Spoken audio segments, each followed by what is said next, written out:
ప్రాంతాల్లో మనం కూడా సంఘటితంగా ఉండి దేశాన్ని ధర్మాన్ని రక్షించడానికి మన వంతు కర్తవ్యం కూడా మనం కూడా ప్రయత్నం చేద్దాం.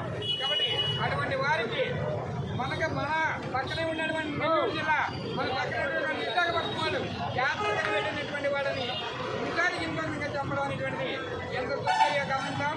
వారి ప్రాణాలు వారి కుటుంబాలందరినీ కూడా మనందరూ కూడా వారికి సానుభూతి కలగాలని ఒక 5 నిమిషాలు మాత్రం 2 నిమిషాలు 5 నిమిషాలు మాత్రం మౌనం పాటిద్దాం.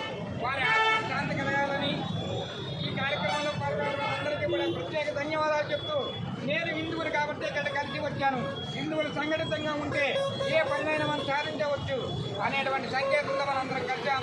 కార్యక్రమంలో పాల్గొన్న మనం ధన్యవాదాలు చేస్తూ 5 నిమిషాలు వారి కుటుంబాలకి వారికి ఆత్మకు శాంతి కలగాలని కోరుకుంటూ ఓంకారంతో చివరితో ముగిస్తుంది. సమయాన్ని పాటిద్దాం. దయచేసి అందరూ ముందుకు రండి. దయచేసి